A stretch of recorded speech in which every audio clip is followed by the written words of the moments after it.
Listo, vamos a empezar la clase. Vamos a dejar la oración para el final, porque como les decía hace un par de segundos, el capítulo 19 es algo, si bien no es extenso en contenido, o sea, en texto, es extenso porque hay bastante detalle en él. La clase pasada leímos un pasaje a raíz de la pregunta del hermano del mundo sobre Poncio Pilato. Sobre la actitud de Poncio Pilato, leímos el pasaje del 1 al 15 del capítulo 19, pero sin mayor detalle, ¿sí? Entonces, vamos a empezar, vamos a leer de nuevo este pasaje del capítulo 19 del Evangelio de Juan, y procedemos a analizarlo ya con más detalle, ¿sí? Entonces, vayamos a nuestras Biblias. En este caso, para el motivo de esta clase, voy a leer la Reina Valera contemporánea que tengo aquí en la tablet, para que sea más fácil. Como tiene la letra más grande, me sirve a mí porque ya estoy ya mayorcito y lo veo bien. Entonces, vayamos a capítulo 19, versículo 1 al 15, y dice así, la palabra de Dios. Entonces Pilatos tomó a Jesús y lo azotó. Y los soldados tejieron una corona de espinas, se la pusieron sobre la cabeza y lo vistieron con un manto de púrpura. Y le decían, salve, rey de los judíos.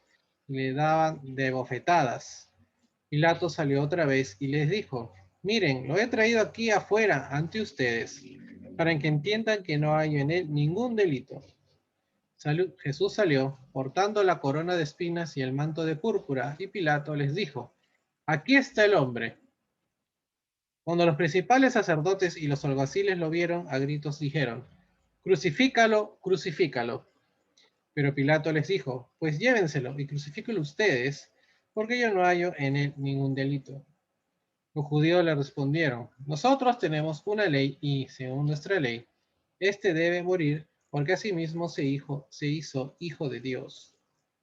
Cuando Pilato oyó decir esto, tuvo más miedo y entró otra vez en el pretorio y le dijo a Jesús, ¿de dónde eres tú? Pero Jesús no le respondió. Entonces le dijo Pilato, ¿a mí no me respondes? ¿Acaso no sabes que tengo autoridad para dejarte en libertad y que también tengo autoridad para crucificarte? Jesús le respondió, no tendría sobre mí ninguna autoridad si no se te fuera dada de arriba. Por eso mayor pecado ha cometido el que me ha entregado a ti. A partir de entonces, Pilato procuraba ponerle en libertad, pero los judíos gritaban y decían, si dejas libre a este, no eres amigo del César. Todo, todo el que a sí mismo se hace rey se opone al César. Al oír esto, Pilato llevó a Jesús afuera y se sentó en el tribunal, en el lugar conocido como el enlosado, que en hebreo es Gabata, perdón. Eran casi las 12 del día de la preparación de la Pascua. Allí le dijo a los judíos, aquí está el rey de ustedes. Pero ellos gritaron, fuera, fuera, crucifícalo. Pilato les dijo, ¿y he de crucificar al rey de ustedes? Pero los principales sacerdotes respondieron, no tenemos más rey que el César. ¿Sí? Ya se encontraba Jesús desde el capítulo anterior que habíamos visto en la clase pasada, en una especie de juicio, de interrogatorio de parte de Poncio Pilato, ¿sí? Eh, Acordémonos nosotros que hemos visto en la clase pasada que lo llevan ante la autoridad romana, ante la imposibilidad de los judíos de poder matarlo, ¿sí? Eh, la potestad de ejercer pena capital, o sea, de ejecutar a un prisionero, era solamente de los romanos, ¿sí? Los judíos no podían matarlo, ni siquiera eh, intentar hacerlo, porque eso sería ver como un desafío a la ley romana, ¿no? A la autoridad romana, ¿no? Entonces, Pilato no tuvo mejor idea eh, que azotar a Jesús eh, como una parte, o sea, uno leyendo el texto entiende que Pilato azotó a Jesús como parte de una estrategia para dejarlo en libertad. Pilato esperaba que los judíos fueran apaciguados y que la lástima ante el sufrimiento de Jesús despertara en el pueblo el deseo de pedir que lo soltaran, ¿no? Esto no lo dice Juan, pero sí podemos corroborarlo en lo que dice Lucas en el capítulo 23, versículos 13 al 16, ¿sí? Lo que les estoy diciendo ahora, ¿no? Esa estrategia creo que mal planteada de parte de Poncio Pilato, ¿sí? Ahora, es necesario analizar cómo era, para que entendamos más o menos la figura, cómo era el acto de azotamiento de parte de los romanos, ¿no? El azotamiento era un acto cruel, horrible, en el que la víctima era despojada de su ropa, atada a un poste y flagelada por varios verdugos. En este caso, fueron soldados turnados entre sí cada vez que se cansaban de azotar, ¿no?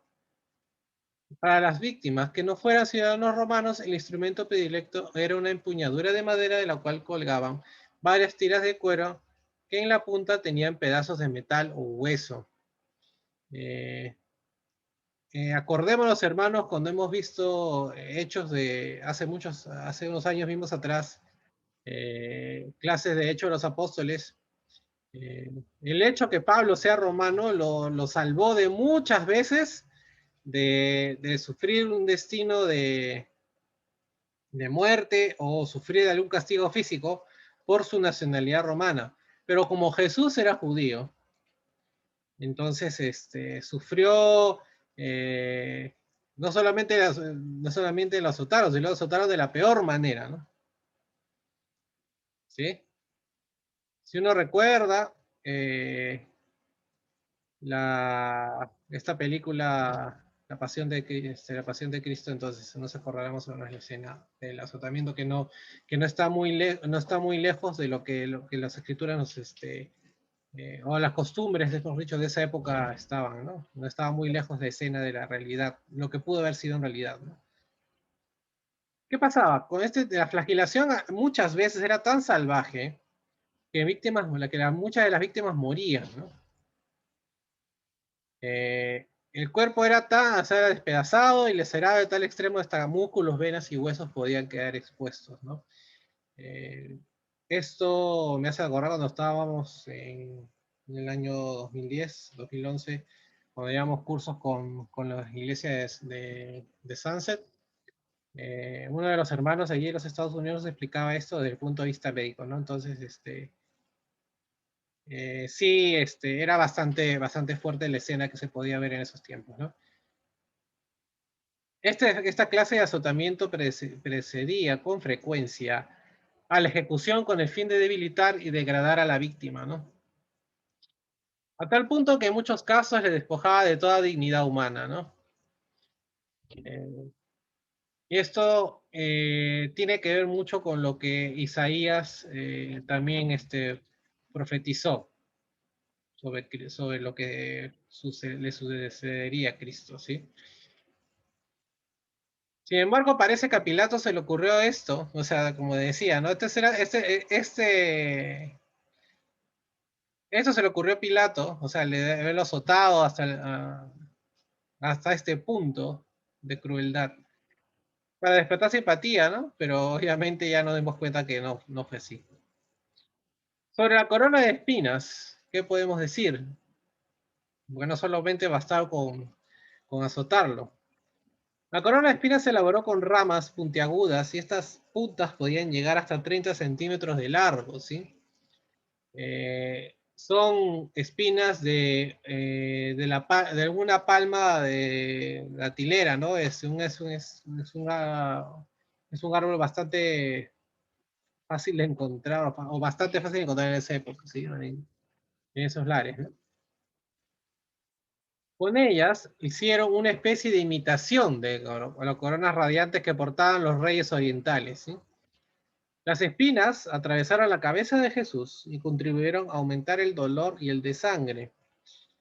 El manto púrpura, hay que recordar que el color púrpura representa a la realeza, ¿sí? Al día de hoy, ¿Quiénes usan púrpura desde el punto de vista religioso? Usan los altos más cargos del cristianismo católico, ¿no? El púrpura de los emperadores, ¿no? Entonces, como decían en tono burlón que Jesús era el rey de los judíos, nos pusieron un manto púrpura, ¿no? Ahora, este manto púrpura podría tratarse de una túnica militar. Buenas noches, hermana Alicia. Bienvenida, bienvenida. Bueno, como les decía, este manto púrpura podía tratarse de una túnica militar que se le puso a los hombros de Jesús con intención evidente de hacer burla, mofa de sus declaraciones acerca del rey, ¿no? De Dios, o de que la gente decía que era el rey de los judíos. ¿Qué más nos dice este texto? Pilato sale a decir, cuando lo terminan de azotar y lo presenta con ¿no? Azotado, desangrándose, con su corona de espinas y este manto púrpura, dice Pilato, he aquí el hombre, ¿no? Que en latín, ex homo, y no son artropos, ¿no? En el griego original, ¿no? ¿Y por qué lo menciono? Porque hay muchos cuadros que se llaman ex homo, ¿no? No sé si han visto ustedes, es una esfera famosa de varios cuadros de la época, ¿no? Renacentista. Vamos a encontrar ustedes buscan en el buscador de Google ex homo y van a ver varios cuadros, varias pinturas de pintores conocidos con esa escena, ¿no?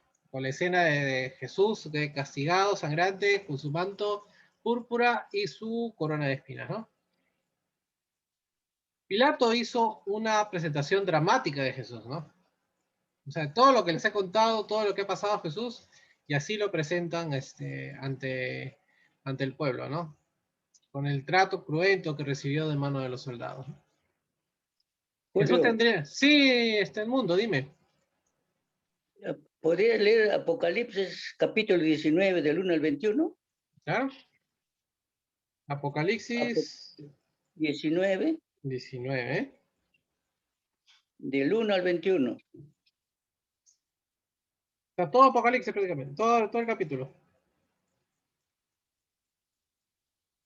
Vamos a ver. Después de esto, oí en el cielo una potente voz de una gran multitud que decía: Aleluya, la salvación, la honra, la gloria y el poder son de nuestro Dios. Porque sus juicios son justos y verdaderos. Ha condenado a la gran ramera que con su inmoralidad sexual ha corrompido la tierra y ha vengado la sangre de sus siervos, que fue derramada por ella. Y una vez más dijeron: Aleluya, el humo de ella sube por los siglos de los siglos. Los 24 ancianos y los 4 seres vivientes se inclinaron y adoraron a Dios, que estaba sentado en el trono, mientras decían: Amén, aleluya.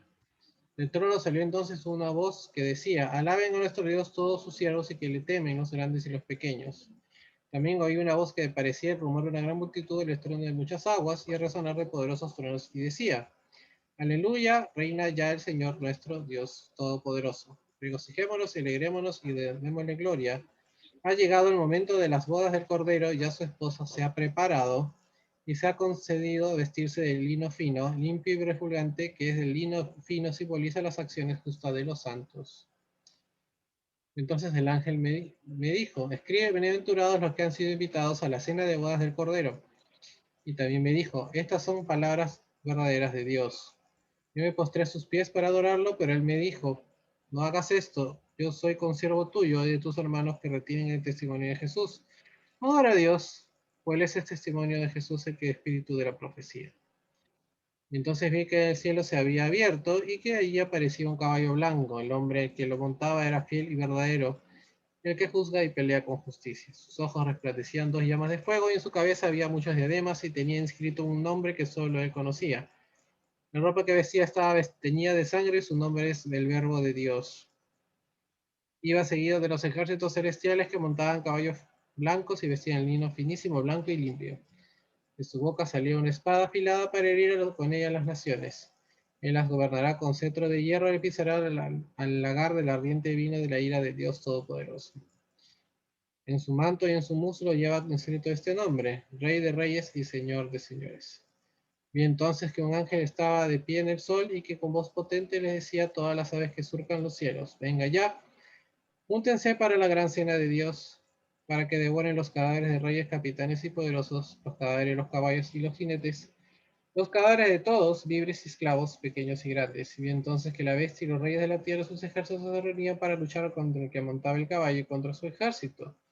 Pero la bestia fue apresada y también el falso profeta que había hecho señales milagrosas delante de ella, con la que había engañado a todos los que recibieron la marca de la bestia y había adorado la imagen. Estos dos fueron lanzados vivos al lago de fuego que arde con azufre. Los demás fueron muertos con la espada que salía de la boca del que montaba el caballo y todas las aves se sacieron devorando sus cadáveres, ¿no? Vaya escena. Vaya escena digna del cuadro del Bosco. Sí, Mundo, dime, ¿qué duda tienes sobre ese capítulo de Apocalipsis en particular?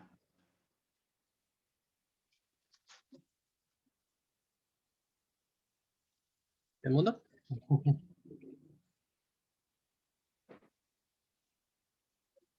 Ahí hay un concepto que vimos la clase pasada o antepasada sobre el cáliz de la ira de Dios, ¿no? Por lo general, cuando hablan del cáliz, hablan de la copa, no está hablando de algo bueno, está hablando de algo malo, de la ira de Dios, ¿no? O sea, de algo que algo malo va a suceder, ¿sí? No, no es no es algo bueno. Capítulo 19 sobre todo habla de las bodas, ¿no? De la boda del Cordero, pero ojo que aquí representa a Jesús como que estaba bañado en su sangre, por su sangre están en los santos, ¿no? De los que tienen vestido de lino blanco fino, ¿no? Blanco puro, ¿no? Digamos que es como el fin de los tiempos. ¿Cuál era tu duda del mundo? eh, del sufrimiento de Jesús, Ujú. la burla que hicieron. Ahí vamos a llegar, ahí vamos a llegar. Hay un pasaje, a ver,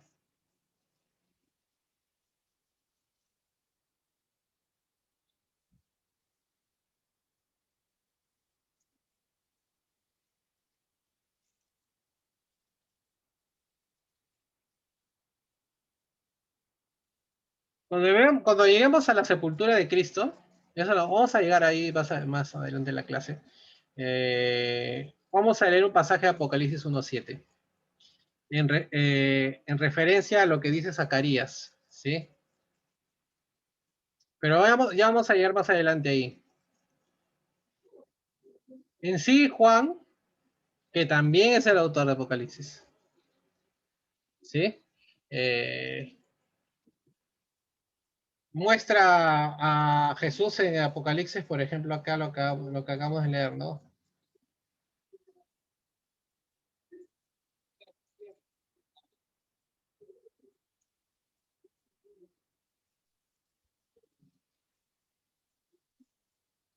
Dice acá la ropa que vestía, ¿no?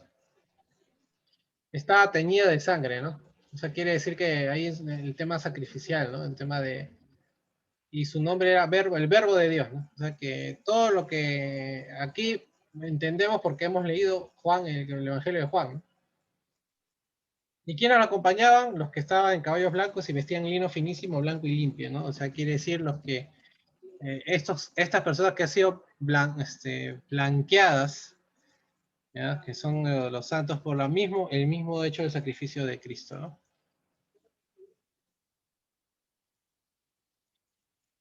Bueno, seguimos entonces porque ahí vamos a citar Apocalipsis, pero vamos a citarlo más adelante. Vamos a citarlo más adelante. Entonces, nos habíamos quedado en que Pilato tenía una presentación dramática, ¿no? O sea, había hecho una presentación dramática de Jesús, azotado, coronado de espinas y puesto de un manto de púrpura, ¿no? En tono burlón, en un intento vano de inspirar eh, pena en los judíos, ¿no? Obviamente que esta frase de Pilato, de decir aquí este el hombre, está llena de sarcasmo, ¿no? ya que para él Jesús no era un malhechor peligroso, como le habían dado a entender, ¿no? Alguien peligroso, que alguien que pudiera ir en contra del sistema o que pudiera dañar la estabilidad social y política de esa zona, ¿no? De Judea, ¿no?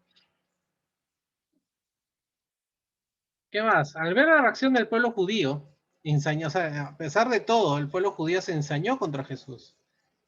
Pilato sintió una gran indignación, ya que él lo encontraba inocente. Y al final, harto, o sea, si tanto quieren que lo maten, mátenlo ustedes, ¿no? Yo se los entrego para que ustedes lo maten, dice Pilato. Pero ¿por qué quería matar a Pilato? O sea, los judíos querían matar o querían que Pilato mate a Jesús. Porque consideraban que él había blasfemado. ¿Y por qué consideraban que Jesús había blasfemado, perdón? Si leemos Levítico, siempre que queremos ver un tema legal, por lo general no vamos a Levítico números, vamos a Levítico 24, versículo 16, que dice lo siguiente, que todo el que blasfeme contra mi nombre, o sea, el nombre de Dios, será condenado a muerte, y que toda la congregación lo apedreara. Esto vale tanto para los extranjeros como para los israelitas por nacimiento. Si blasfeman contra mi nombre, serán condenados a muerte, ¿no? Todo aquel, o sea, según la ley judía, toda persona que blasfeme contra el nombre de Dios debe morir, ¿no? Ahora, esta no es la primera vez, hermanos, y lo hemos leído en muchas ocasiones en el transcurso de esta clase, que Jesús lo causa de blasfemia. Y he puesto ahí las citas específicas que podemos tener de ejemplo. ¿Se acuerdan que leímos cuando leímos Juan 5:18? Cuando leímos Juan 8, versículo 58, cuando leímos Juan 10, versículo 33, y también en Juan 10, versículo 36, ¿sí? Entonces son ejemplos de las veces en que el pueblo judío acusó a Jesús de blasfemia, ¿sí? Entonces no era la primera vez. Y siempre fue un elemento central y fue esta acusación de blasfemia, el elemento central del juicio ante Jesús ante Caifás, ¿no? El juicio ante Jesús de Caifás no sale en Juan, pero sale en Mateo. Y está en Mateo 26, versículos 57 al 68. ¿Sí? Dice que Pilato, el texto también dice, que sintió más miedo. O sea, Pilato tenía miedo, pero sintió más miedo. Y como les decía la clase pasada, al final, cuando estábamos leyendo ese texto, la forma de pensar del romano es muy diferente a la del judío, en muchísimos aspectos. O sea, la forma cultural, la forma de pensar del romano es muy diferente a la del judío. ¿Sí? El romano era supersticioso en extremo. El romano sí podía creer que un ser humano podía tener rasgos divinos. Y de repente Pilato, al escuchar que Jesús, dice la gente, ¿no? O sea, estoy pensando como Pilato, ¿no? Dice la gente que es hijo de Dios, no vaya a ser verdad lo que están diciendo. Si yo esté eh, yéndome en contra de alguien divino. Sin embargo, eh,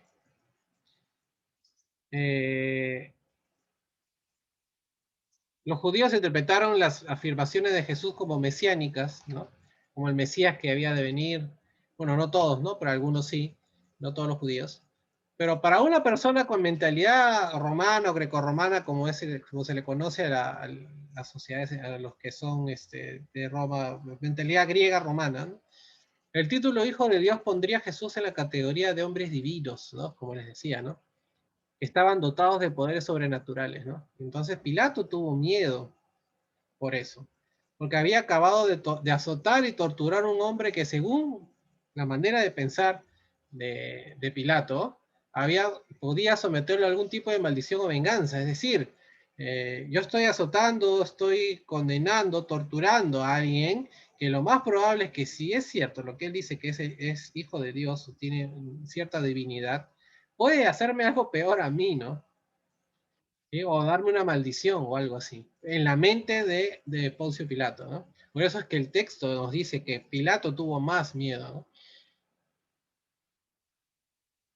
¿Qué más nos dice el texto? Porque mira, el texto hemos leído 15 versículos, pero tiene bastantes ideas de las que lo cual tenemos que analizar. Pilato al preguntar, ¿de dónde eres tú? ¿No? Pilato le pregunta a Jesús, ¿de dónde eres tú? Eh, con esto Pilato demostró cierto interés en los orígenes de Jesús. ¿Sí?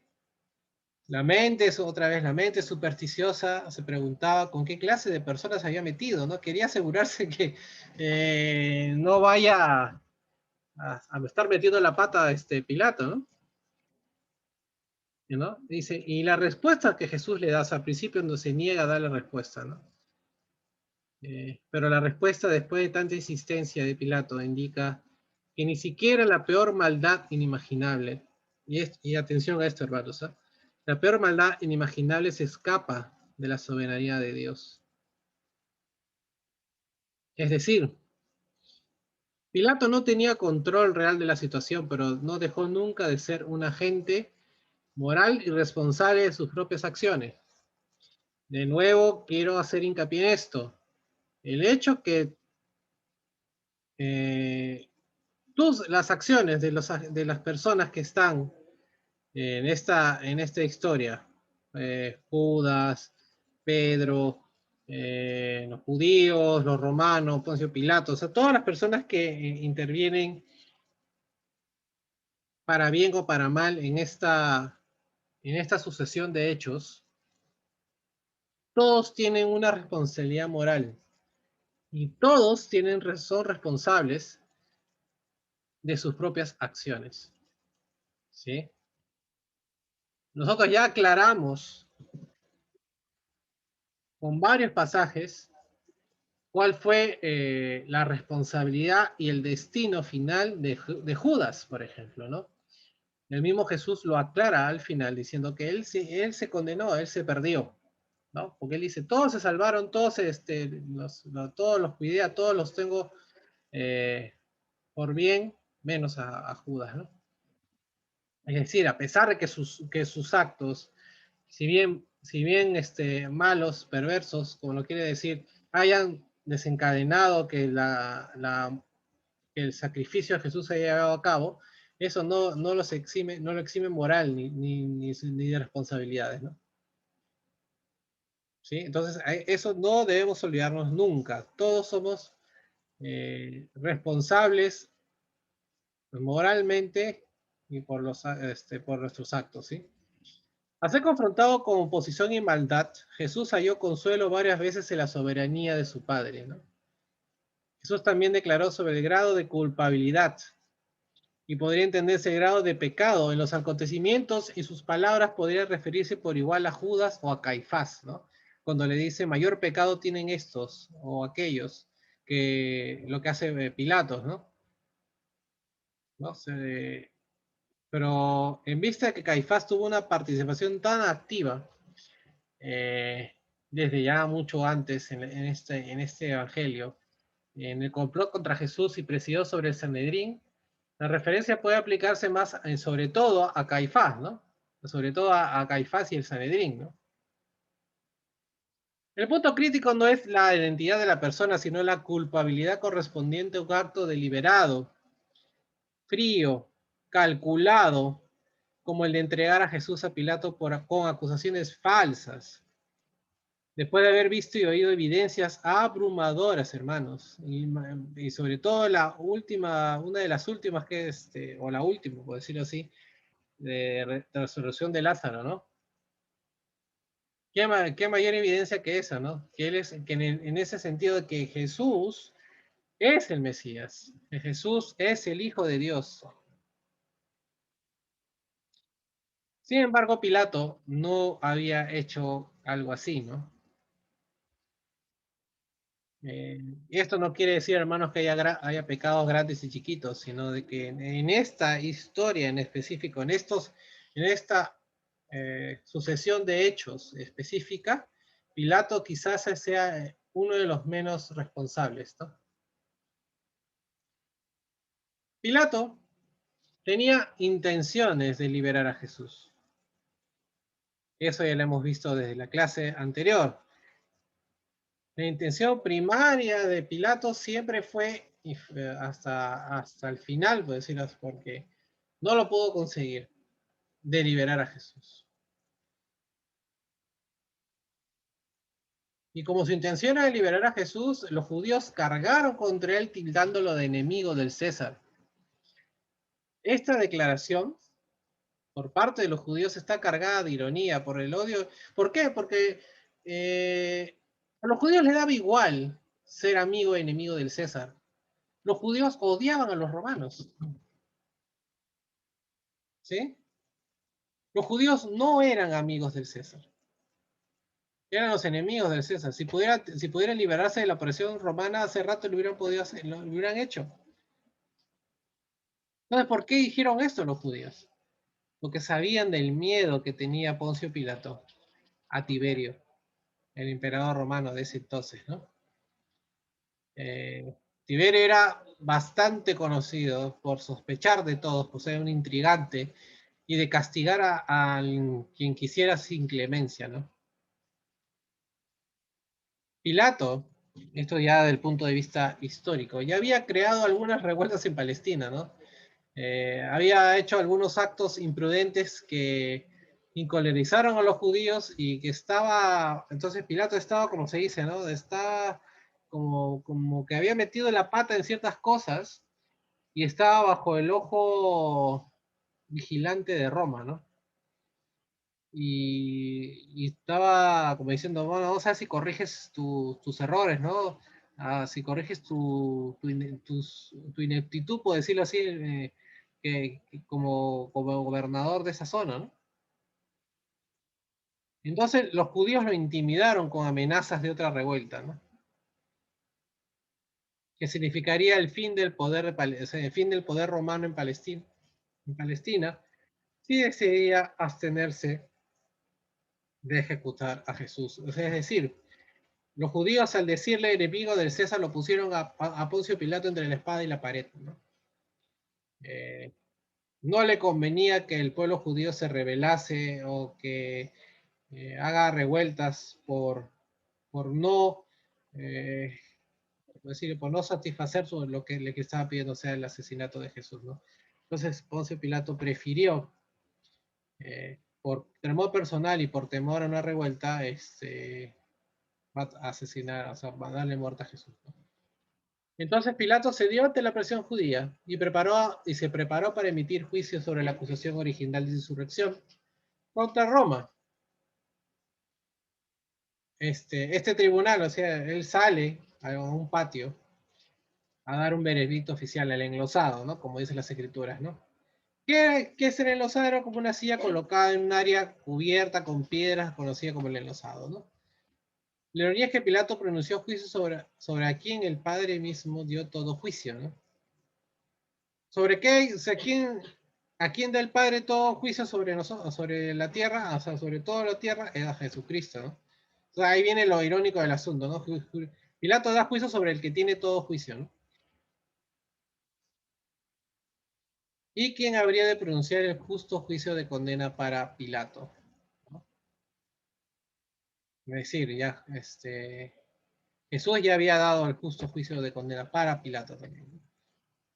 Estos acontecimientos, todo lo que hemos leído hasta el versículo 15, se están realizando un día antes de la Pascua, en la que se realizaban los preparativos para la misma. Juan presenta a Jesús como si hubiera sido, como si fuera enviado a su ejecución a la misma hora en que los corderos de Pascua eran sacrificados. ¿Sí? Aquí Juan cuenta el tiempo. Si ustedes están leyendo de repente Reina Valera 60, yo les he leído Reina Valera contemporánea, está contando el tiempo al método romano. ¿Sí? ¿Cómo es el método romano? Como el de nosotros, de 12 a 12. ¿Sí? El método judío, ¿se acuerdan? Es de 6:6, ¿correcto?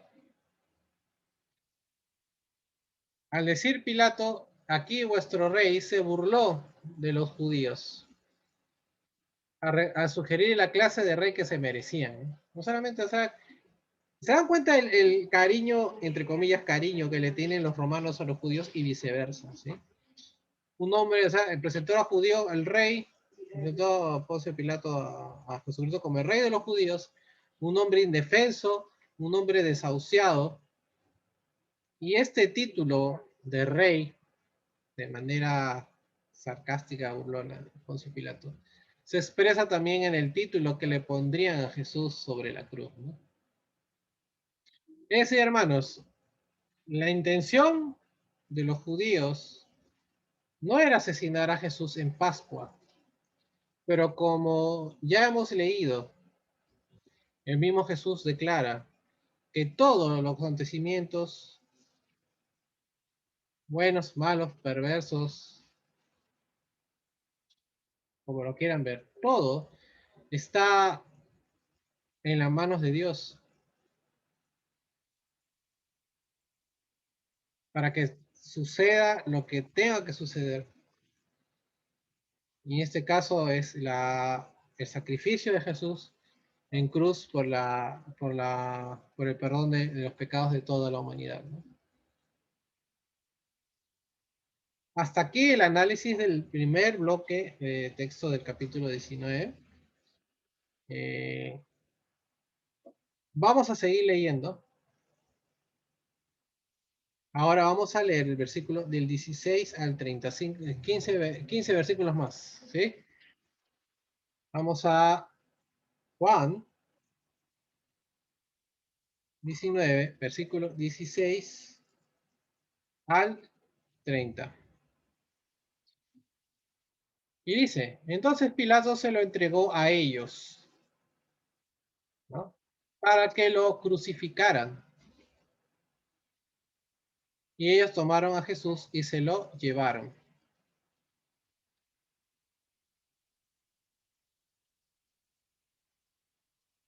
Con una cruz a cuestas, Jesús salió al llamado lugar de la calavera, que en hebreo es Gólgota, y allí lo crucificaron.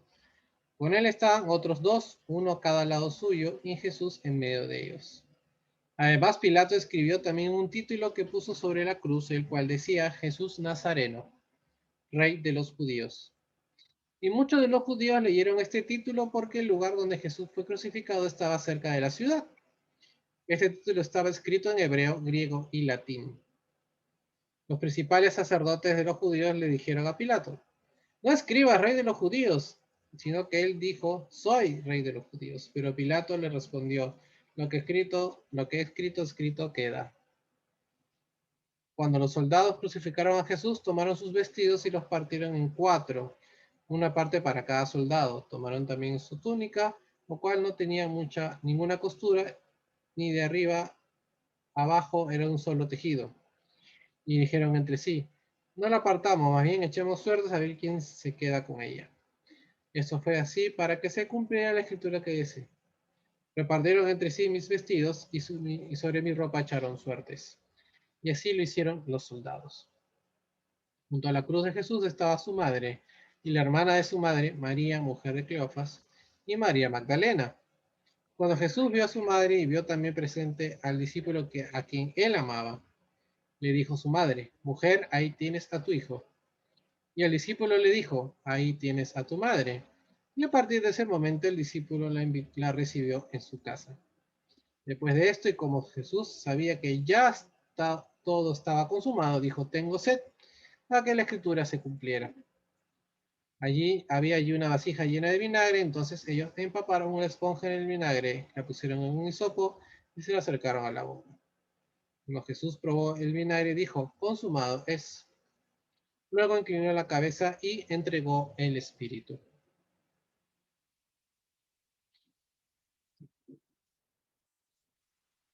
¿Sí?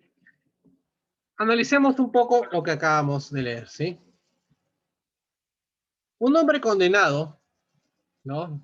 A Jesús lo entregan para crucificarlo, pero cómo es este proceso hasta que llega finalmente a la cruz, ¿no? Un hombre condenado lleva atados a sus hombros el travesaño horizontal de la cruz, ¿no?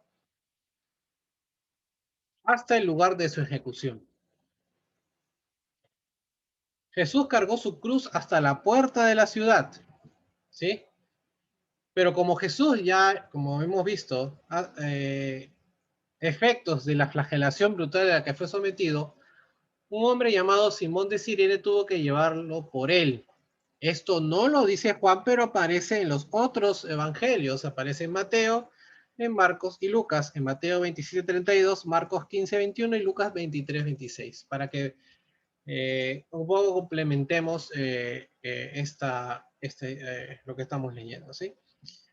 El término Gólgota es la transliteración griega de una palabra aramea que significa calavera, ¿sí?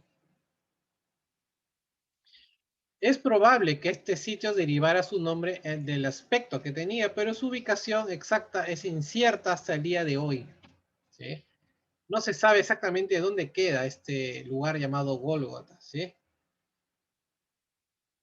Entonces, ¿qué más? Hicieron que Jesús acostara en el suelo, mientras sus brazos eran extendidos y clavados al madero horizontal que había traído desde el enlosado, ¿no?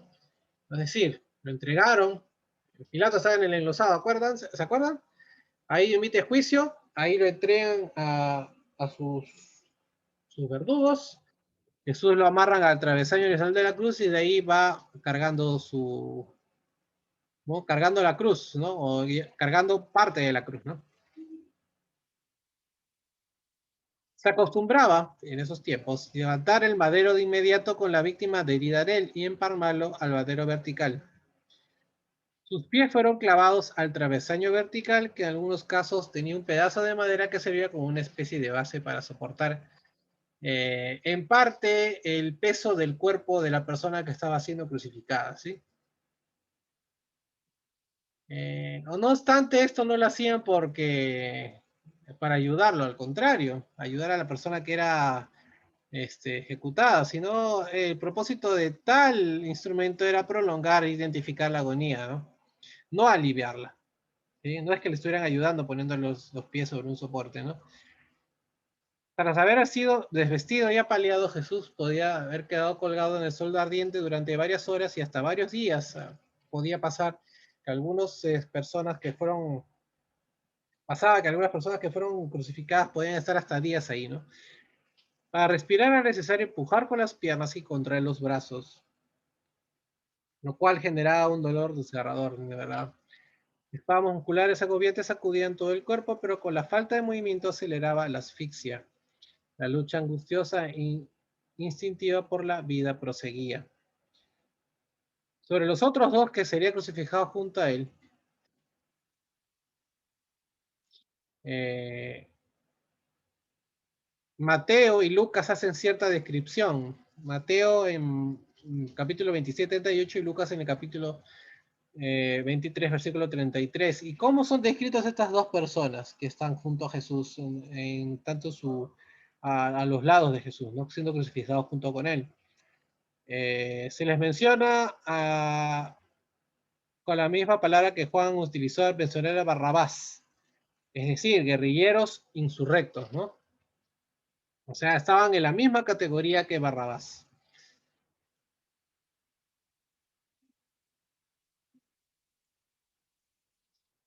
Como parte de estas ejecuciones, se acostumbraba a atar una tabla en el contexto de la sentencia en el cuello de la víctima durante su recorrido hasta el sitio de ejecución. Después esta tabla se clavaba en la cruz de la víctima, ¿no? Pilato aprovechó la oportunidad, obviamente, para vengarse con mofa, con burla, de los judíos que tanto le intimidaron para acceder a esta ejecución. Acordémonos, Pilato nunca estuvo de acuerdo con esto, pero digamos que desde acá usó esta oportunidad para vengarse de los judíos, ¿no? Por costumbre, la ropa de las personas condenadas era propiedad de los verdugos, ¿sí? La división de los vestidos indica que la escuadrilla de ejecución estaba compuesta por 4 soldados, ¿sí? La túnica era la parte de la vestimenta que se mantenía en contacto con la piel. El plural vestido se refería a artículos como el manto, la correa, sandalias y el turbante, ¿sí? Es decir, que todo el conjunto de la ropa de Jesús se lo quedaron los soldados, ¿no? Y la túnica, que era la que estaba pegada al cuerpo, lo que es la prenda que está pegada al cuerpo, esa se le echaron a suertes, por decirlo así. De comer un solo pedazo de tela, decidieron echarse las suertes, ¿no? Luego Juan, el apóstol Juan, cita el Salmo 22:18, ¿no? ¿Y dónde cita el Salmo 28? En el versículo 24, donde dice, repartieron entre sí mis vestidos y sobre mi ropa echaron suertes. Ahí se hace cita el Salmo 22:18. En ese Salmo, David se sentía angustiado por dolencia física. Eso es un Salmo de David. Y el escarnio de sus opositores, por lo cual empleó símbolos correspondientes a una escena de ejecución, en la que el verdugo repartía los vestidos de la víctima. Esta imagen ilustraba la profundidad de la desventura de David, ¿no? Pero ¿qué pasa? Hay que advertir, hermanos, que David describió con exactitud una forma de ejecución que no existía y que no había sido nunca vista en los tiempos de David, ¿sí? Es decir, David describe en este salmo algo que no había pasado, pero que pasaría. O sea, es un salmo profético, ¿sí? Entonces, este pasaje era una profecía tipológica de Jesús, el heredero de David al trono mesiánico, ¿no? Porque se dice la profecía que el Mesías vendría de David, y efectivamente así fue, ¿no? Junto a la cruz se mencionan a 4 mujeres, ¿sí?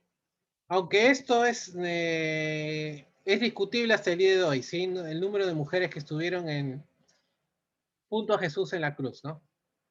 Uno que se menciona es su madre, María. La otra mujer es la hermana de su madre. Esta hermana de su madre pudo ser Salomé, ¿no? Si nos usamos de referencia el texto de Marcos 15:40, ¿no? La hermana de María y madre de Jacobo y Juan, los hijos de Zebedeo, ¿no?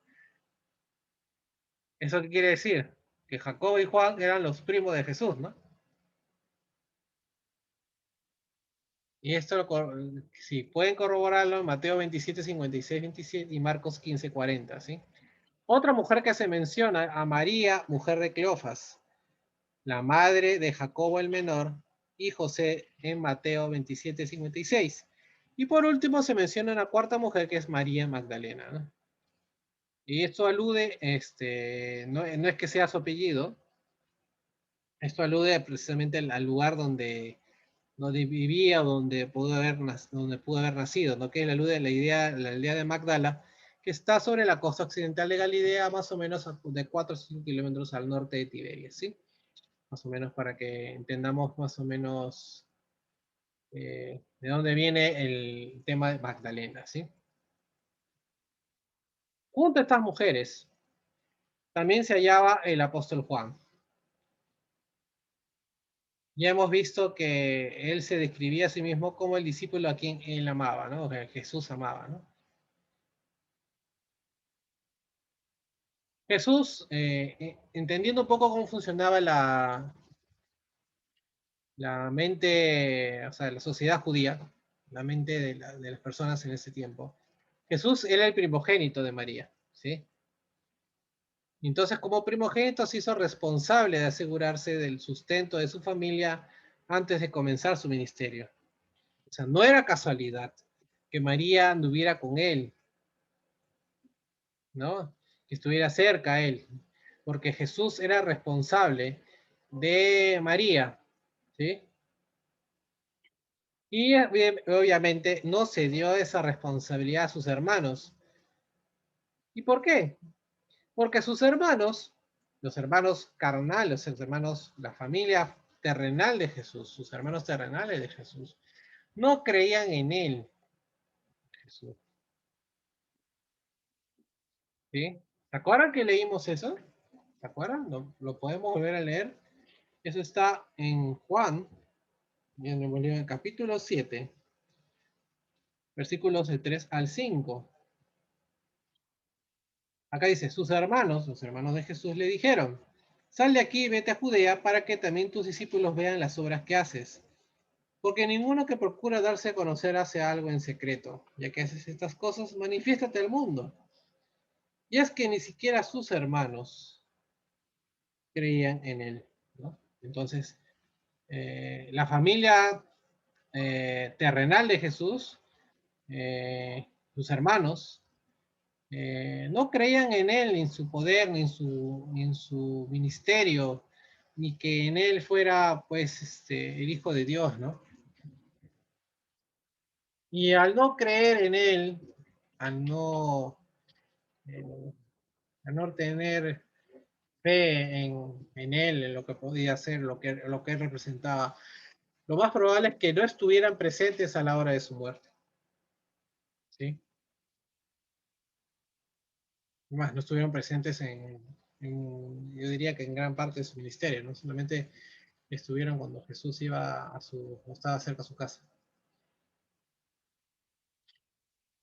Al saber Jesús que ya está a punto de morir, expresó, tengo sed, ¿no? Y entonces le ofreció vinagre. La función de esta bebida era prolongar la vida y aumentar la intensidad de la tortura y el dolor. Era de vino agrio y barato que los soldados utilizaban, lo que soldados utilizaban. En esta época, este pasaje evoca al Salmo 69, versículo 21. Ahora, para terminar el análisis de este pasaje que acabamos de leer, debemos tener especial atención, hermanos, en dos expresiones que se dicen. Expresión número 1, consumado es. ¿Qué quiere decir Jesús con esto? Aquí el verbo comunica la idea de cumplir la tarea asignada y el contexto religioso alude al cumplimiento perfecto de las obligaciones religiosas individuales. Toda la obra de redención que Cristo hizo quedó completa en este punto. En el griego antiguo, se ha encontrado esta frase ¿no? Consumado es en ciertos documentos y se ha encontrado, por ejemplo, en papiros que se utilizaban en aquel tiempo como recibo de los impuestos para indicar que se había hecho un pago total de una deuda, ¿no? O sea, cuando yo pago mi deuda, ¿no? En el documento, en este documento que atestiguaba que había pagado mi deuda, ponían consumado es, ¿no? Entonces, ¿qué quiere decir esto?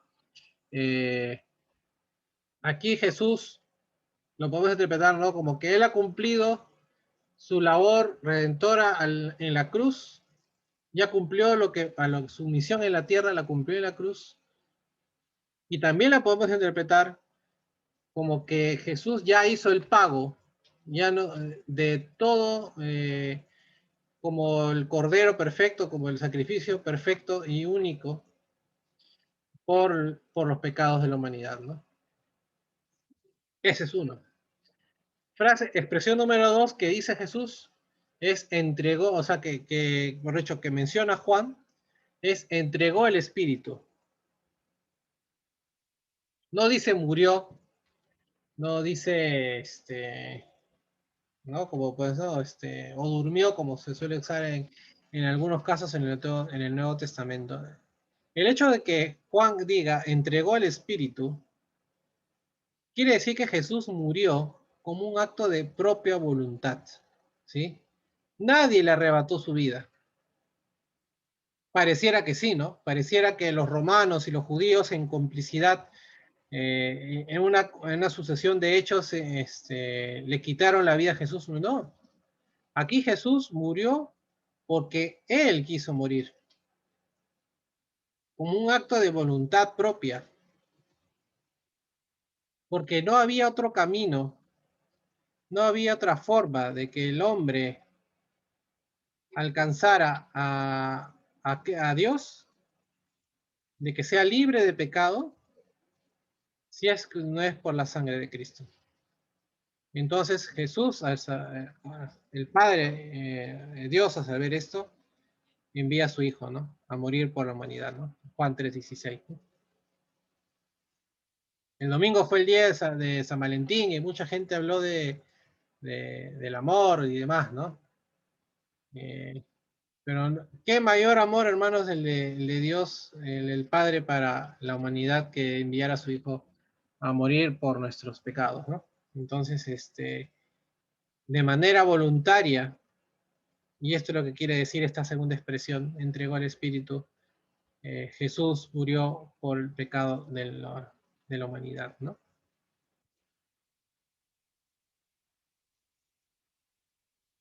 ¿Hasta aquí alguna pregunta? Hemos estado leyendo cosas bastante duras de repente con respecto a la forma en la que fue torturado, en la forma de que fue ejecutado Jesús. Eh, y no lo digo por un simple hecho de repente médico o punto de vista, no para que nos sintamos mal ni demás, ¿no? Sino que entendamos la verdadera magnitud del sacrificio de Jesucristo por nosotros. ¿Sí?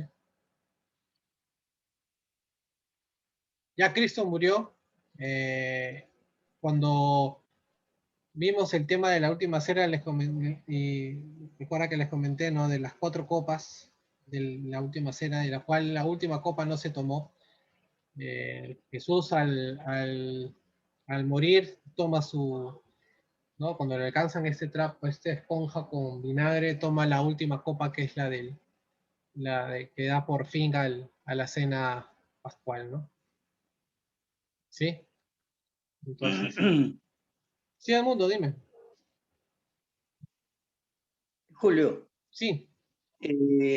al crucificar a nuestro Señor Jesucristo, le ponen un letrero. Uh-huh. Ese letrero, ¿qué menciona? Jesús Nazareno, el rey de los judíos, ¿no es cierto? Y en 3 idiomas. Uh-huh. Exactamente, en 3 idiomas. Ajá. O sea que En representa... latín, hebreo y griego. Ya. Uh-huh. ¿Y por qué ponen eso en ese tipo de idiomas?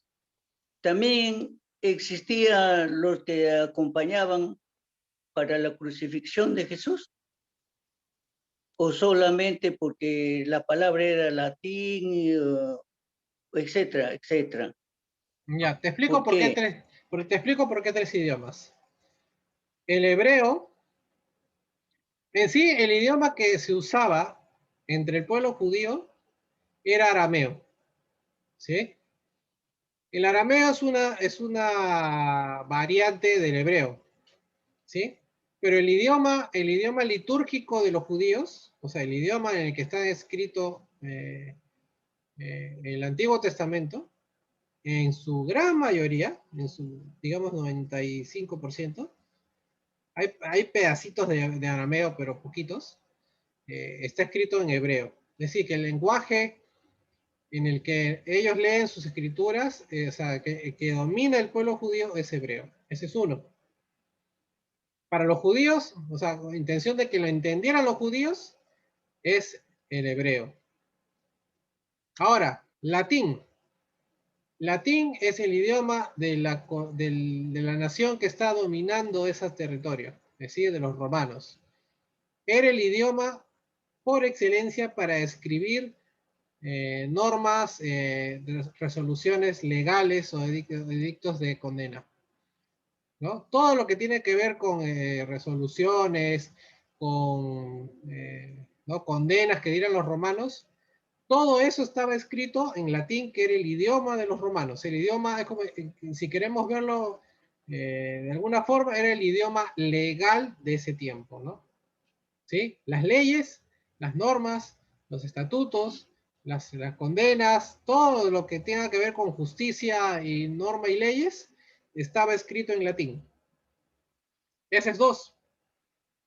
3, pues también estaba escrito en griego. ¿Por qué en griego? El griego era el idioma más usado fuera de los territorios de Judea. Es decir, es como el día de hoy, podría ponerse un paralelo como el día de hoy el inglés, ¿no? Si yo quiero hablar con otra persona, sin necesariamente que esa persona, por ejemplo, si quiero hablar con alguien de Alemania, de Francia, que tienen sus propios idiomas, ¿no? Cada uno de ellos, ¿no? Pero lo más probable es que esta persona francesa, esta persona alemana, o esta persona sueca, que también los suecos tienen su propio idioma, lo más probable es que ellos también hablen inglés y que entonces busquemos un idioma en común para comunicarnos. ¿Sí? Ese idioma en ese tiempo en común entre todas las naciones para comunicarse de ese tiempo en Asia en ese momento era el griego. Y es por eso, hermanos, que las cartas, que los evangelios, o sea, todo el Nuevo Testamento está escrito en griego, porque era el idioma en el que más personas pudiera leerlo, pudieran entenderlo, tenía mayor alcance en ese momento el griego. ¿Por qué? Por un personaje muy conocido por nosotros que hemos llevado la historia universal, por Alejandro Magno, ¿no? Alejandro Magno llevó la cultura griega por todo el Asia casi, ¿no? Por todo Asia, por el norte de África, por Egipto y demás, ¿no? Es más, donde se reunieron los 70 sabios de la Septuaginta, es en Alejandría, ¿no? Entonces, el griego era como decir el idioma más internacional de ese momento, ¿no? Y ahí está la razón por la que la tabla que se pone sobre la cabeza de Jesús, que dice Jesús Nazareno, Rey de los Judíos, está escrito en esos 3 idiomas. ¿Sí? Uno para que lo entendieran los judíos, otro idioma que era el idioma en que se daban las normas, se daban las sentencias, que era el idioma latín, y el idioma internacional para que todos lo entendieran, siendo judíos, siendo griegos, o sea, cuando leemos las escrituras y mencionan griegos, no es que sean de Grecia, sino que hablaban griego, ¿no? ¿No? Así, es decir, judíos y extranjeros, ¿no? ¿no? Entonces, a los extranjeros en general le decían griegos en esa época, ¿sí? Por lo que hablaban griego, ¿no? Así que esa es la razón por la que esa tabla está escrita en esos 3 idiomas, ¿no? ¿Sí? ¿Alguna otra pregunta? Interesante, ¿eh? Sí, sí.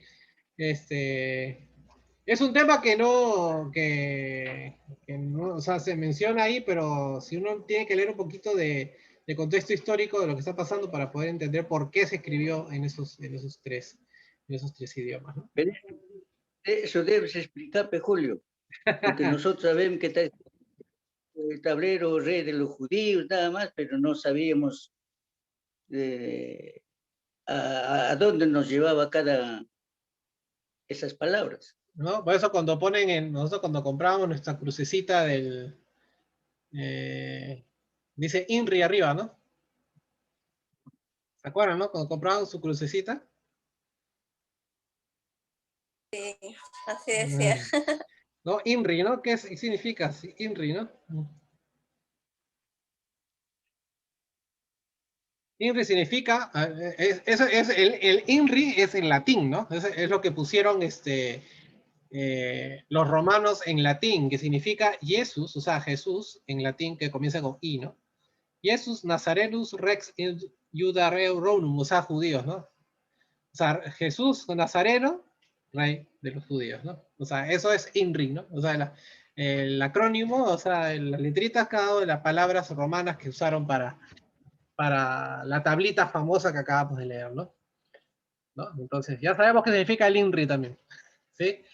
Y por qué estaba ahí, ¿no? Porque también fue el edicto oficial tenía que estar escrito en latín, que es el idioma legal de esa época, ¿no?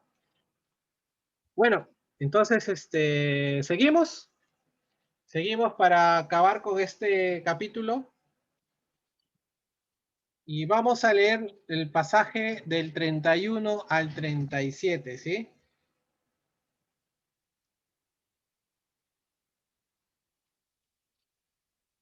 Capítulo 19.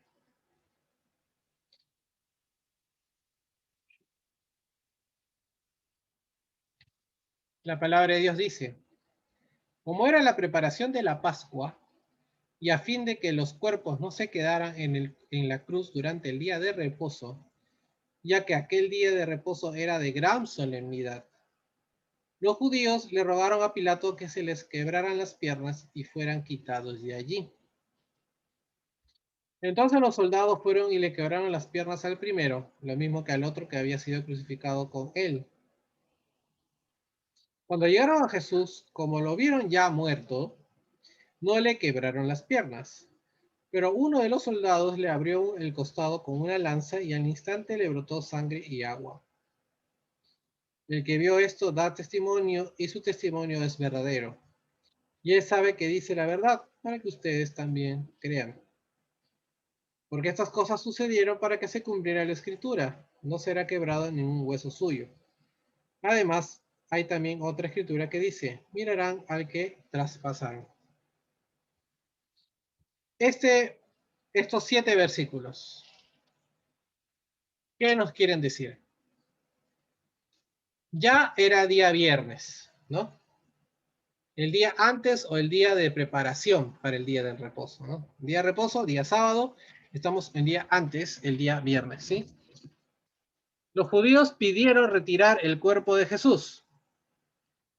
Como les mencionaba hace un rato, les mencionaba antes de clase, ¿no? La práctica normal de los romanos, o sea, acá, cultura romana versus cultura judía, ¿sí? La práctica normal de los romanos era dejar a los crucificados en la cruz hasta que murieran. Puede pasar horas, días, lo que tardase. A los romanos no le interesaba mucho qué pudiera o qué pasar con el cuerpo de la persona que era ajusticiada, era, ¿no?, ejecutada, ¿no? Después dejaban que las personas siendo crucificadas se descompusieran allí colgados y que vinieran las aves y se lo comieran, ¿no?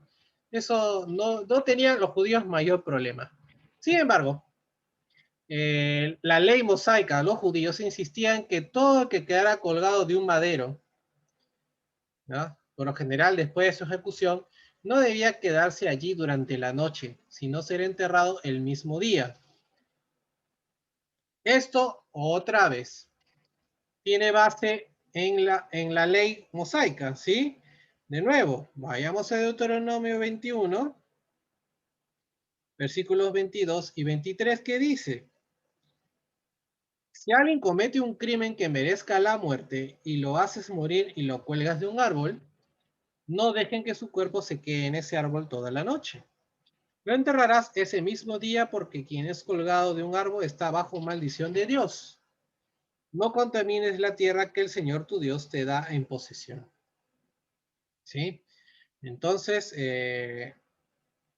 como les comentaba antes de la clase, un poco anticipándonos a este punto de la clase, no lo hicieron por buenos, lo hicieron para no quebrantar la ley judía, ¿sí?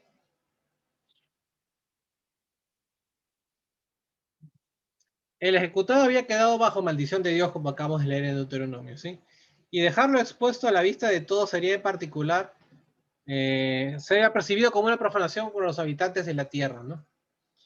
Que les quebrasen las piernas a fin de precipitar la muerte por alguna razón en particular, los soldados fracturaban las piernas de las víctimas, ¿sí? Con un mazo de hierro. Iban y rompían las piernas con un mazo de hierro, ¿sí?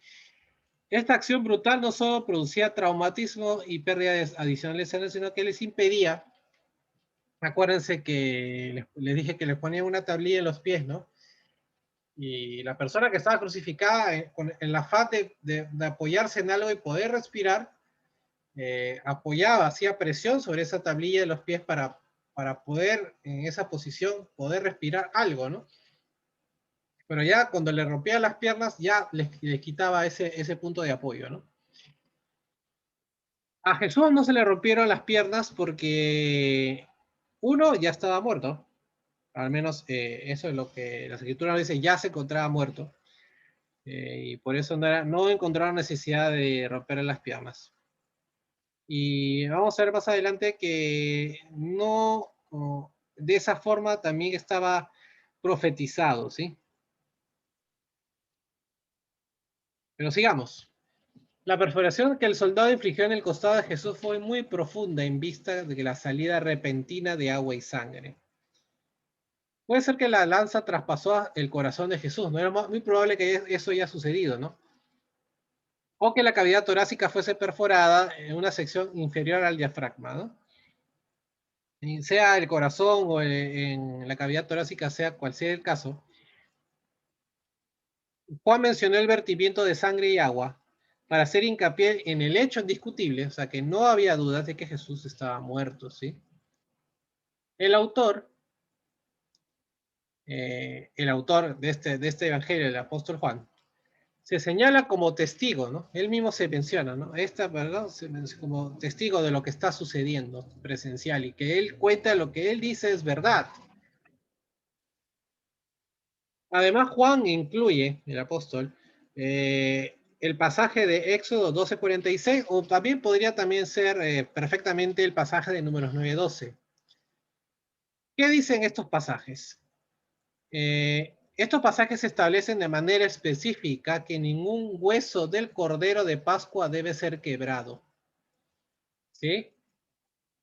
Hay una intención, ¿sí? Por la que Jesús no se le rompieron las piernas. El Cordero de Pascua no debe tener ningún hueso quebrado. ¿Sí?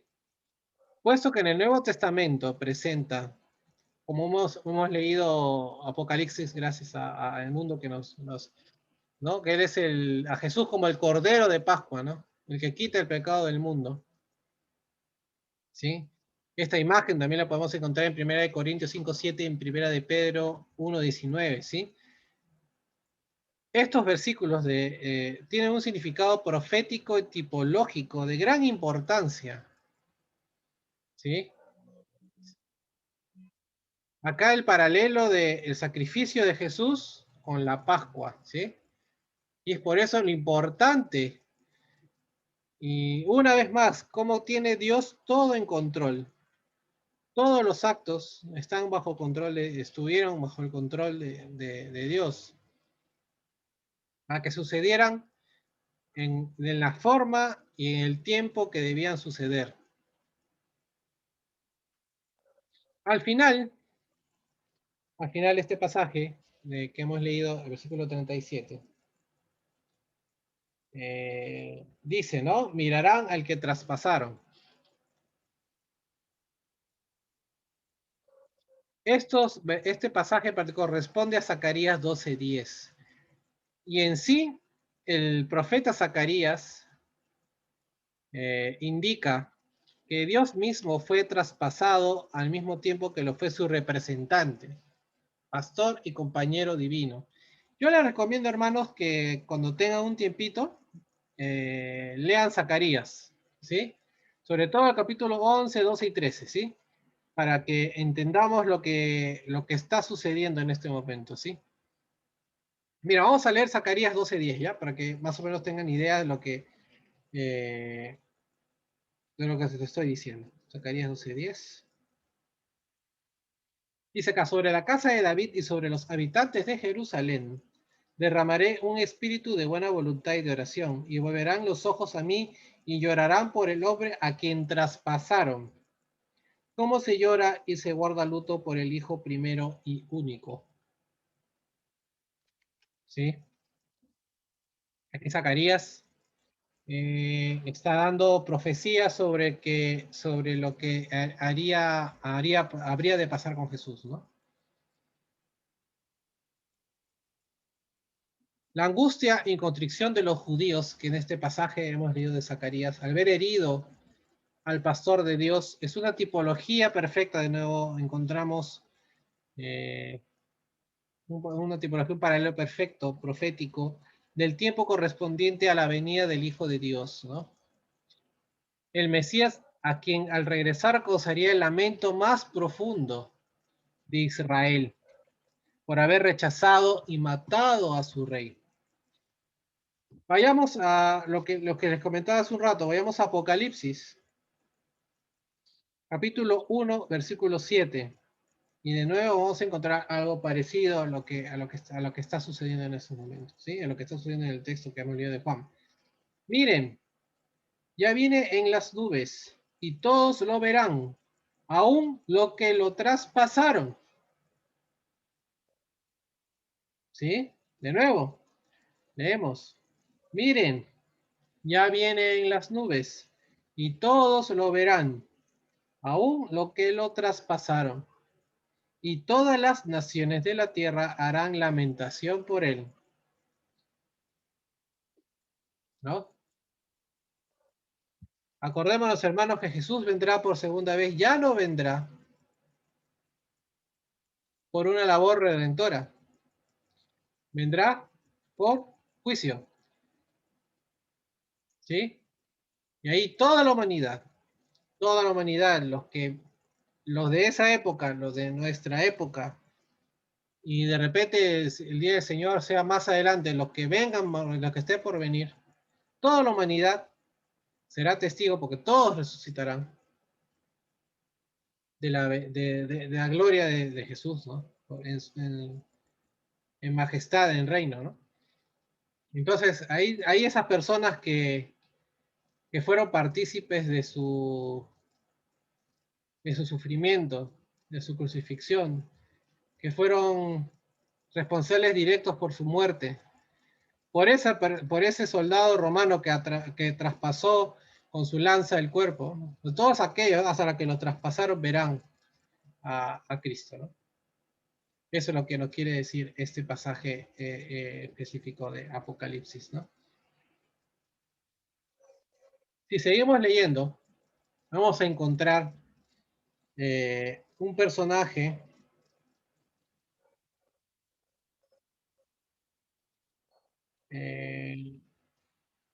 peculiar, ¿sí? Que también, del cual estuvimos hablando al inicio del curso, de la clase, mientras ustedes iban entrando, que es José de Arimatea. Acompáñame a la lectura y ya acabamos el capítulo 19 con esto. Y de ahí analizamos y hacemos preguntas o de repente apreciaciones finales de la clase, ¿sí? Versículo 38 y siguientes dice: José de Arimatea era discípulo de Jesús, aunque por miedo a los judíos lo mantenía en secreto. Después de todo esto, José le rogó a Pilato que le permitiera llevarse el cuerpo de Jesús, y Pilato se lo permitió. Entonces José fue y se llevó el cuerpo de Jesús. También Nicodemo, el que antes había visitado a Jesús de noche, llegó con un compuesto de mirra y de aloes, como de 30 kilos. Tomaron el cuerpo de Jesús y le envolvieron en lienzos con especies aromáticas, como acostumbran los judíos sepultar a sus muertos. En el lugar donde Jesús fue crucificado había un huerto, y en el huerto había un sepulcro nuevo, en el que aún no habían puesto a nadie. Y por causa de la preparación de la Pascua de los judíos, y porque aquel sepulcro estaba cerca, pusieron allí a Jesús. Ahora, le comentaba, José de Arimatea aparece, hace su aparición en el Evangelio de Juan. Y en realidad se menciona en los 4 evangelios, ¿sí? Y solo en relación a la sepultura de Jesús. Los evangelios sinópticos, cuando escuchamos la palabra evangelio sinóptico, entendamos el evangelio de Mateo, Marcos y Lucas, ¿sí? El evangelio de Juan no se considera sinóptico, o sea, que no tiene una correlación cronológica definida, ¿sí? O sea, tiene una relación cronológica, lo hemos leído nosotros, pero digamos que para efectos eh, para el hecho de narración cronológica, Juan no es considerado como tal, como un sinóptico, ¿sí? Entonces, se menciona en todos los evangelios. Y, por ejemplo, en Mateo 26:57 menciona que José de Arimatea era un miembro del Sanedrín. Juan nos acaba de mencionar que era discípulo de Jesús. En Mateo 27:57 se menciona que era rico. Y Lucas, en 23:51, nos dice que José de Arimatea esperaba el reino de Dios. Entonces tenemos esos datos de quién era José de Arimatea. Hay que recordar, hermanos, que Juan, el apóstol Juan, trató en términos negativos la idea de ser discípulo de Jesús en secreto. Para Juan eso era una cosa mal vista. Y si nos recordamos algo que hemos ya leído, vayamos al capítulo 12 de Juan, versículos 42 y 43, para recordar más o menos lo que le hemos leído hace unas clases atrás. Juan dice, por ejemplo, dice que en todo esto muchos creyeron en él, incluso algunos de los gobernantes, pero por causa de los fariseos no lo confesaban para no ser expulsados de la sinagoga. Y es que amaban más la gloria de los hombres que la gloria de Dios. ¿No? ¿Cuánta verdad hay en esto al día de hoy, no? ¿Cuántas personas por no perder reconocimiento, por no perder fama, por no perder ¿no? Trabajo, ¿no? No ser víctimas de burla, mantienen su fe en Dios, su fe en Cristo, debajo de la mesa, debajo de debajo de un papel, de un carpeta, como que sienten vergüenza de ser cristianos, ¿no? Lo mismo pasaba en esa época, ¿no? Mucha gente por no sacrificar, como dice Juan, ¿no? Su gloria terrenal, ¿no? Su reconocimiento terrenal, su posición, su trabajo, su dinero, lo que sea, preferían tener esa fe en Dios en secreto, ¿no? Y aquí, en este pasaje en específico, mencionan a dos casos, ¿no? José de Arimatea y a Nicodemo, ¿no? Los dos muy parecidos, los dos siendo miembros del Sanedrín, los dos tenían fe en Cristo, reconocían a Cristo como el Mesías, ¿no? Entonces, aquí, por ejemplo, sale Nicodemo de nuevo en las Escrituras y aparece con 30 kilos de mirra y aloe que servirían para el entierro de Jesús, ¿no? La mirra, siempre que decían, ¿no? Los Reyes Magos llegan con oro, incienso y mirra. ¿Qué es la mirra? ¿No? Porque no es algo que culturalmente hablando podamos identificar, ¿no? No es que lo vendan, el incienso sí lo podemos identificar, pero la mirra, ¿qué es la mirra? La mirra es una resina, ¿sí? Una resina que tiene un olor muy fuerte, que es pegajosa, y que se forma como se forma así como unos cristales, como unas, ¿han visto ustedes, se forma como un jabón, se forma así como una cosa sólida, ¿no? ¿Qué hacían los judíos? Esta mirra la pulverizaban y la mezclaban con la sábila, con el aloe, ¿no? Y lo mezclaban con los lienzos, ¿no? En los cuales envolvían a sus muertos. Hay que señalar, hermanos, que los judíos no embalsamaban a los muertos, ¿sí? O sea, no es como los egipcios sí sacaban los órganos del cuerpo, ¿no? Hacían todo un trabajo de embalsamamiento, ¿no? Los judíos no, los judíos simplemente remojaban estos lienzos y envolvían el cuerpo con unas telas, ¿sí? Como si fuera casi parecido a la momia, pero estos lienzos eran un poco más anchos, ¿no? No eran, envolvían el cuerpo de estos lienzos empapados en esta mezcla de aloe y mirra, ¿no?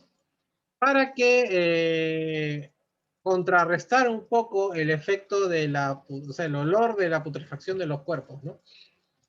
Si ustedes se acuerdan, cuando resucitó Lázaro, ¿cómo salió Lázaro de la tumba, ¿no? Sí, con sus lienzos ahí todavía poco amarrado, ¿no? Que le han echado la mamita para una pesta. ¿Sí? Entonces lo más probable es que las especias fueran colocadas a lo largo de los lienzos, como le decía, ¿no?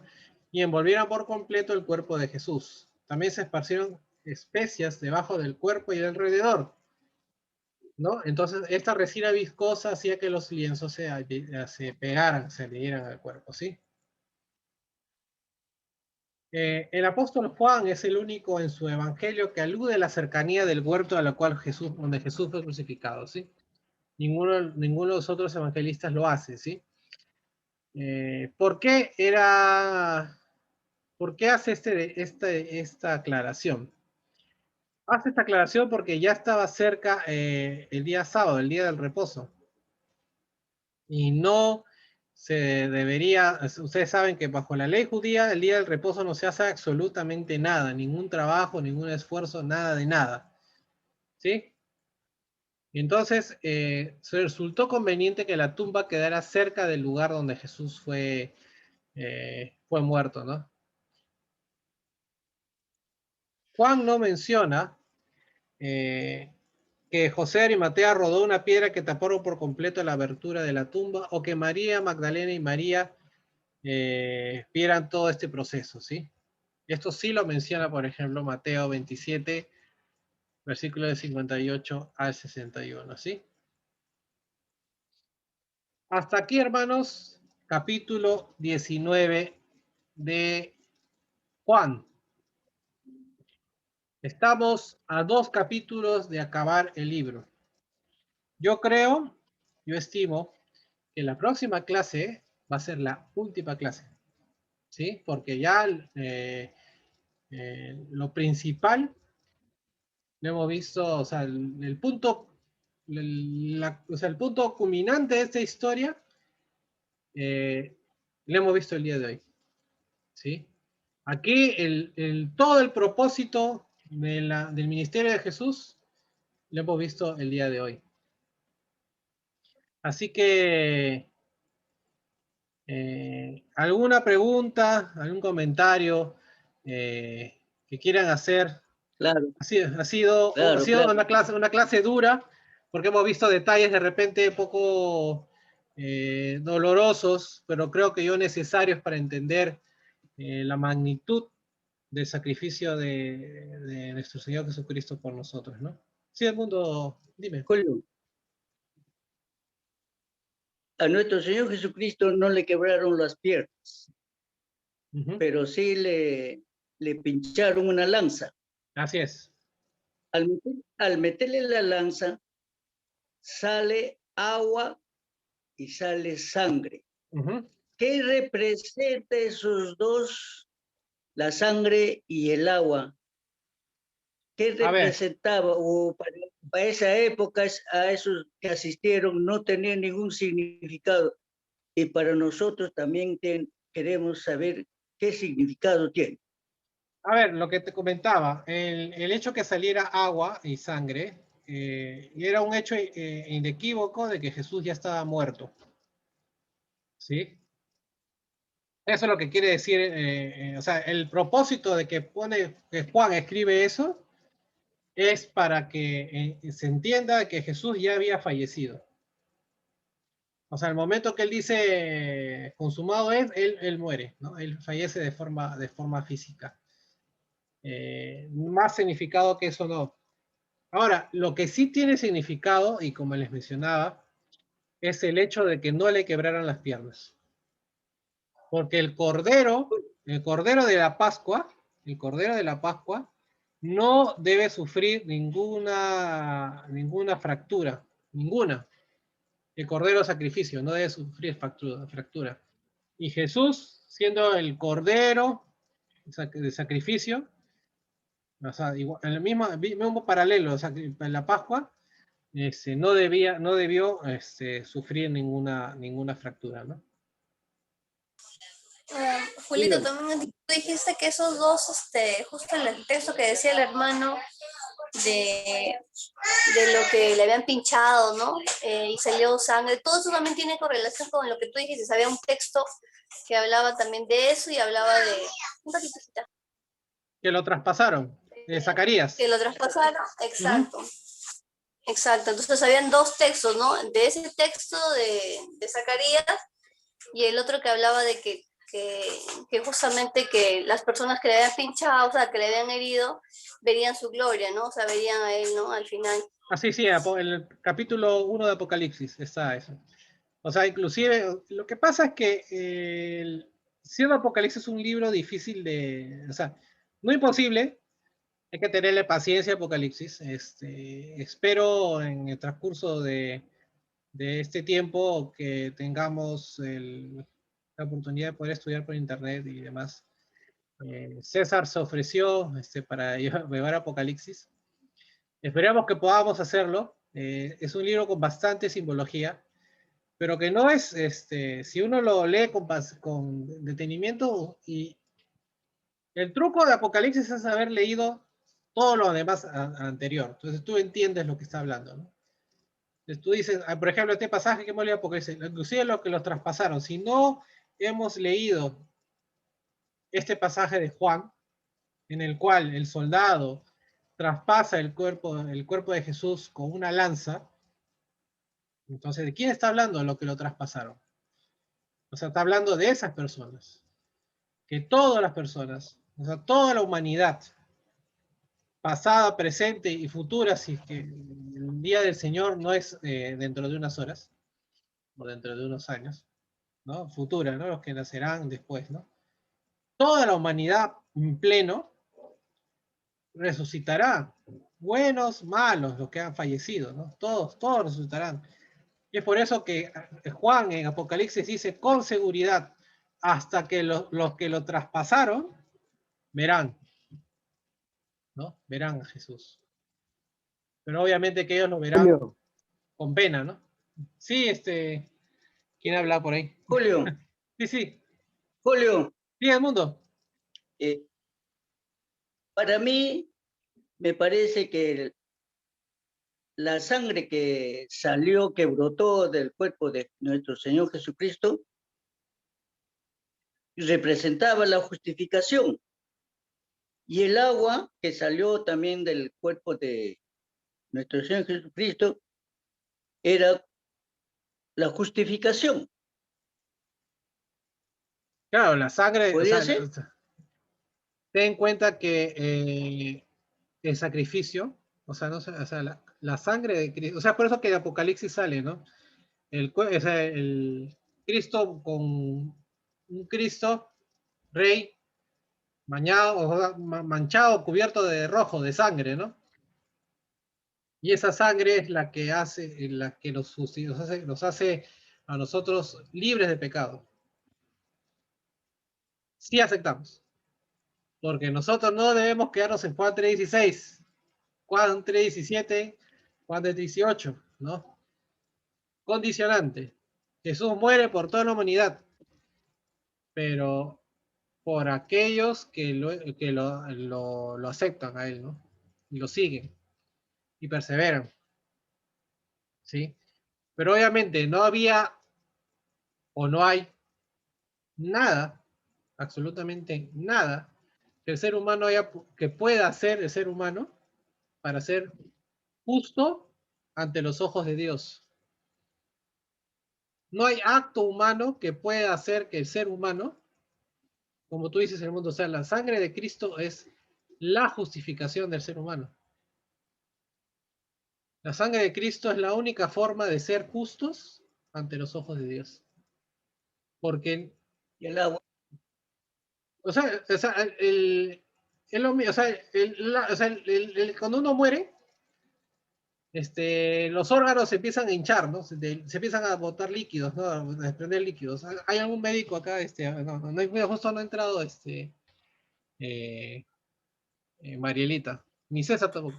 El líquido de la sangre que botó, que dice que es agua, es el plasma. Ajá, Es exacto. parte de la sangre. Ajá. Entonces, cuando el cuerpo ya deja de, cuando tus funciones corporales cesan, entonces todos los líquidos empiezan a sentarse, ¿no? Entonces botas, ¿eso qué quiere decir? Que Jesús murió, Jesús cumplió su misión, ¿no? Entonces, somos justificados a través de la muerte de Cristo y su sangre, ¿no?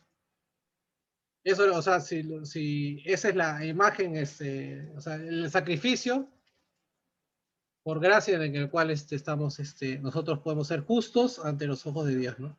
El precio que había que pagar, ¿no?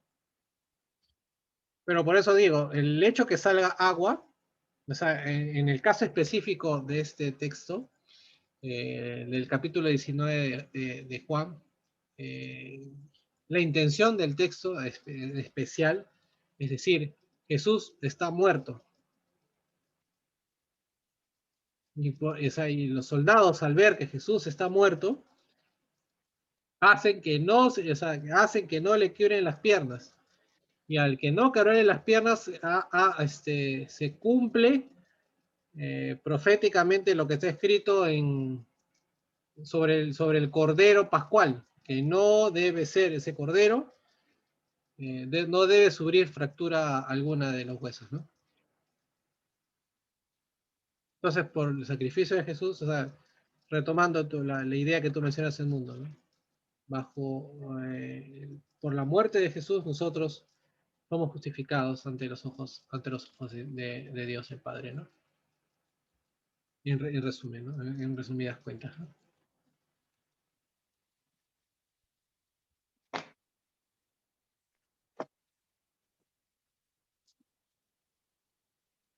Bueno, hermano, ya son casi las 9 de la noche, no me había percatado de ese detalle. ¿Alguna, de repente, alguna otra pregunta, alguna otra apreciación? Gracias, Edmundo, porque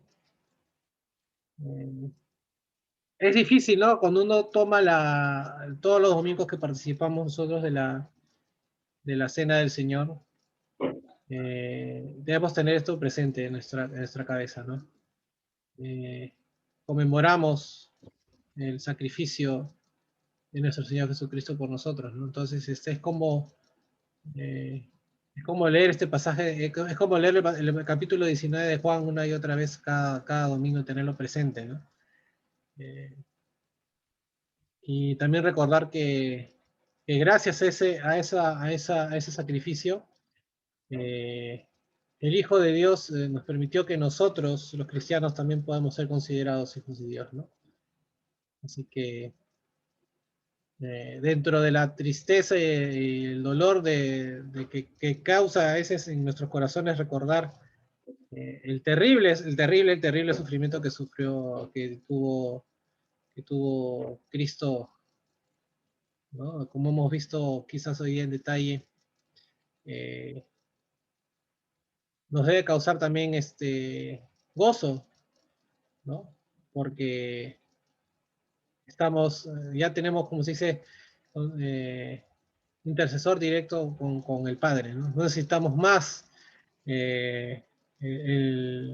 sacrificios, no necesitamos más templos, no necesitamos más, el velo se rasgó, ¿no? Ya no hay nada que nos impide alcanzar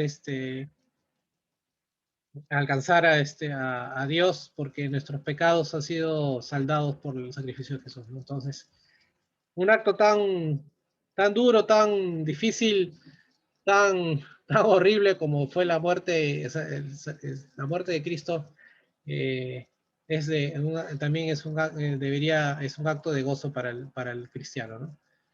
Porque somos hijos de Dios y al menos debemos, nuestra parte es permanecer ahí, ¿no? Permanecer en Él, ¿no? Así que Para mí siempre es un poco difícil leer Juan 19 porque es un capítulo bastante duro de leer. No se guardan, como dice, no se guarda detalles Juan al describir cómo sufrió Cristo, ¿no? Entonces, con tristeza y alegría uno lo lee ese capítulo, ¿no? ¿Algo más que decir? De repente, Cooper, ¿tienes algo que agregar? Nada, ¿todo bien? No. Nada. Bueno, entonces, Gracias por la clase nomás. no, de nada. Bueno, entonces, ya que Cooper está, ¿te puedo pedir que ores para dar por terminada la clase? Claro. Ya. Oremos entonces. Padre Celestial, te damos gracias en esta noche con nuestras mentes enfocadas en el estudio, nuestras mentes también ocupadas con las preocupaciones del día. En estos momentos agradecemos por la salud de Julio, su capacidad de aprender y compartir lo que han aprendido con nosotros en esta noche. Pedimos que en cada día que él está preparándose, que confíe en ti en todos los aspectos de su vida, que nunca le falte nada, que todos los caminos que estás preparando para él sean abiertos y sin distracción, Dios. Pedimos por sus familiares que también que se encuentran en diferentes partes del mundo, también por todos aquellos que están con nosotros esta noche. Cuiden a ellos, Dios, bendícelos, protégelos de ese mal, de la salud que está pasando con muchos, Dios, con el COVID y también por otros factores como el cáncer. Cuiden a ellos, Dios, mientras que no podemos unirnos con nuestros familiares, Dios, entregamos a sus vidas, a sus manos. Pedimos por los hermanos que también en estos momentos están pasando los dificultades, Dios, de perder familiares y amigos, pensando bien en ese momento en César y todos los médicos que están a su alrededor, los que han perdido amistades en este fin de semana. Cuiden a ellos, manténganlos, Dios, fieles y también, Dios, en estos momentos tan difíciles, darle un abrazo de los que están a su alrededor, Dios, para que ellos puedan entender, tal como estamos aprendiendo, de que no estamos solos en esos dolores, sino estamos acompañados con tu Espíritu Santo y también con todos aquellos que también son llamados como hijos tuyos, Dios. Pedimos por la semana que viene, que sabemos que hay muchas cosas que hacer, y pedimos tu protección en esas vidas, Dios, y también que nos ayuden que usted nos ayuda a enfocar en lo que es importante en esos días, para proteger a los que están aquí en nuestros hogares, y también para ser agradecidos por todos los que han pasado de esta vida al otro. Te damos gracias por todo eso y pedimos en el nombre de Jesús, nuestro Señor y Salvador. Amén. Amén.